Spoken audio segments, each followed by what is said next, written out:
먼저 여러분이 배운 금융생활의 중요성을 학습지를 통해 복습하도록 하겠습니다. 동그라미 1번에서 시간의 흐름에 따라 변화하는 개인의 삶을 몇 가지 단계로 나타낸 것은 무엇이었나요? 네, 맞습니다. 생애 주기였죠. 생애 주기는 크게 아동기, 청년기, 중장년기, 노년기로 구분됩니다. 먼저 아동기는 주로 부모의 소득에 의존하여 생활하는 시기이고, 소득은 없지만 소비는 존재하는 시기입니다. 다음으로 청년기는 취업과 함께 소득이 생겨나기 시작하고 소득과 소비가 모두 적은 시기입니다. 세 번째로 중장년기는 소득은 가장 높지만 자녀의 학비, 결혼 비용 등으로 소비 또한 매우 높은 시기입니다. 마지막으로 노년기는 은퇴로 인해 소득이 중단되기 때문에 예금과 보험, 연금 등을 미리 준비해야 안정된 소비 생활을 지속할 수 있습니다.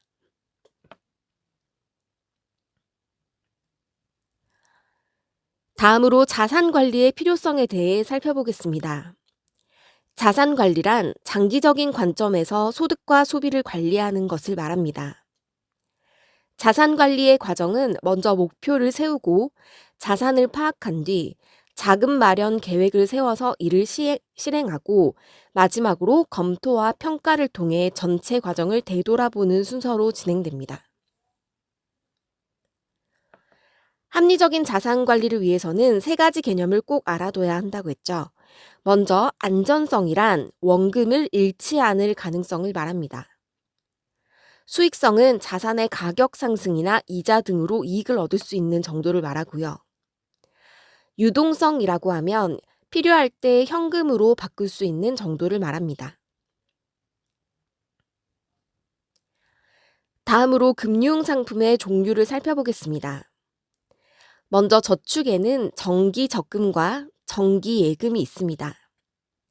그리고 교과서에는 보통 예금이라는 상품도 있었습니다. 저축 상품이 아닌 투자 상품에는 주식과 채권이 있습니다. 여기서 주식은 기업의 소유권을 일부 판매하는 것이었고, 채권은 정부나 회사가 돈을 빌려간 뒤 정해진 날짜에 원금과 이자를 갚겠다는 증서를 주는 것을 말합니다. 자산 관리에서 가장 중요한 부분은 신용 관리인데요. 먼저 신용이라고 하면 돈을 빌려 쓰고 약속한 대로 갚을 수 있는 능력을 말합니다. 신용 점수가 나빠지는 대표적인 요인은 연체인데요. 신용 관리를 위해서는 연체를 하지 않는 것이 가장 중요합니다. 다음 뒷장으로 넘어가서 확인학습을 함께 풀어보도록 하겠습니다. 1번, 다음은 갑의 생애 주기를 나타낸 것이다. 이에 대한 설명으로 옳은 것을 골라보세요. 동그라미 1번에서 가는 갑의 소득을 모두 합한 것이다. 아니죠. 소득 그래프 전체가 갑의 소득을 나타내고 있습니다. 2번, 갑의 총 저축액은 나 플러스 다이다. 저축은 소득에서 소비를 뺀 부분을 말하기 때문에 가가 저축액이 되겠습니다. 3번, 갑의 소득이 가장 많은 시기는 C이다. 맞죠? 소득 그래프에서 가장 높은 부분은 C이기 때문에 갑의 소득이 가장 많은 시기는 바로 C가 되겠습니다. 4번, B와 D는 소득이 전혀 없는 시기이다. 아니죠. B와 D에서도 소득이 있습니다. 5번, 갑의 생애 주기는 다른 사람과 같다. 아니겠죠. 생애 주기는 사람마다 조금씩 차이가 있습니다. 다음 2번, 가나에 해당하는 자산의 유형을 바르게 연결한 것은 가, 주로 정부나 신용이 있는 회사에서 발행하기 때문에 원금과 이자를 받을 수 있는 안정성이 높다. 정부나 회사에 돈을 빌려주고 원금과 이자를 돌려받는 금융상품이 무엇이었나요? 네, 맞습니다. 가는 채권입니다. 나, 회사를 창업할 때 투자한 사람에게 발행하므로 회사가 돈을 많이 벌수록 가치가 상승한다. 무엇일까요? 네, 주식이죠. 답은 4번입니다. 3번, 다음은 갑의 경제생활에 해당하는 내용을 열거한 것이다. 갑에 대한 추론으로 적절하지 않은 것은 갑은 용돈을 계획성 있게 사용하고 휴대전화 요금을 연체하지 않으며 빌린 물건을 약속한 날에 꼭 반납하는 신용이 높은 생활을 하고 있습니다. 그럼 1번, 갑은 신용이 좋을 것이다. 맞고요. 2번, 신용 등급이 높을 것이다. 맞습니다. 3번, 미래에 빚을 많이 질 것이다. 이건 틀렸죠. 4번, 신용을 철저히 관리할 것으로 예상된다. 5번, 금융기관에서 낮은 금리를 적용할 것이다. 맞습니다. 그래서 답은 3번입니다. 다음은 교과서 68쪽 대단원 마무리를 같이 풀어보겠습니다.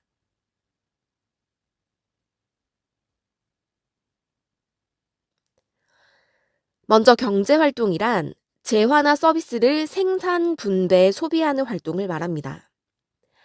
자원의 희소성이라고 하면 인간의 욕구가 무한한데 반해 자원은 한계가 있는 것을 말하는데요.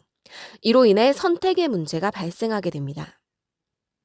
합리적 선택이라고 하면 만족감인 편익이 기회비용보다 높은 선택을 말합니다. 다음으로 기본 경제 문제란 우리가 경제 활동을 하면서 반드시 해결해야 하는 세 가지 문제를 말하는데요. 무엇을 얼마나 생산할 것인가, 어떻게 생산할 것인가, 누구를 위해 생산할 것인가 세 가지로 나타낼 수 있습니다. 이 경제 문제를 해결하는 스타일에 따라 경제 체제가 만들어지게 됩니다. 먼저 시장 경제 체제는 세 가지의 기본 경제 문제를 시장에서 알아서 해결하도록 하는 경제 체제입니다. 다음으로 계획 경제 체제는 세 가지의 기본 경제 문제를 정부가 결정하고 통보하는 형식의 경제 체제를 말합니다. 기업에 대해서 살펴보겠습니다. 기업의 목표는 이윤의 창출입니다. 기업의 역할은 재화와 서비스를 제공하고 고용을 창출하며 세금을 납부하는 것입니다. 기업의 사회적 책임이라고 하면 기업이 관련된 이해관계자들의 기대에 맞게 행동하는 것을 말하고요.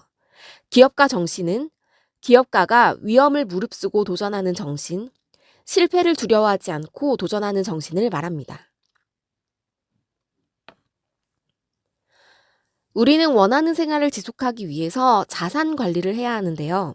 불확실한 미래에 대비하고 또 신용을 잘 관리함으로써 예기치 못한 지출이나 노후에 대비하는 것이 필요합니다. 스스로 평가하기로 넘어가겠습니다. 1번. 어떤 선택을 할 때 포기한 대안 중에서 가장 큰 가치를 뭐라고 부르나요? 네, 맞습니다. 기회비용입니다. 2번. 정부가 생산과 분배 계획을 세우고 명령과 통제로 기본 경제 문제를 해결하는 경제체제는 무엇이었나요? 네, 바로 계획 경제체제였죠.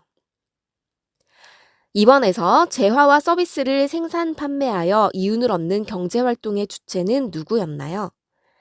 네, 기업이었습니다. 3번, 기업의 사회적 책임에는 무엇이 있었나요?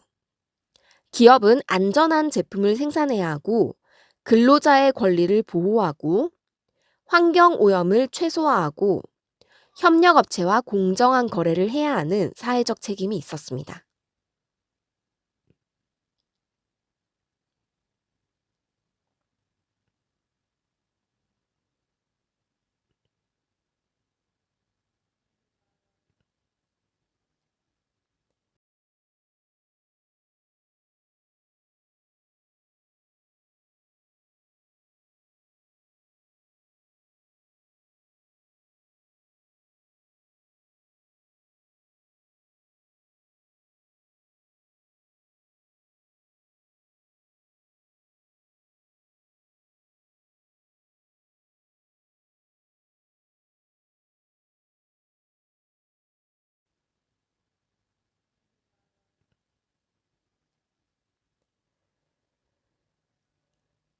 (4번) 이와 같이 개인의 일생을 시기별로 나타낸 것을 무엇이라고 하나요? 네, 생애 주기라고 불렀죠. 이 중에서 저축에 해당하는 부분은 바로 B입니다. 5번, 금융상품의 특징을 바르게 연결하세요. 먼저 채권은 정부나 회사에게 돈을 빌려주고 받는 증서라고 했죠. 그래서 디귿으로 가면 됩니다. 보험은 사망, 질병, 사고 및 노후에 대비하는 것으로 니은으로 연결되고요. 정기예금은 큰 돈, 즉 목돈이 생겼을 때 이것을 은행에 넣어두고 이자를 받는 것을 말합니다.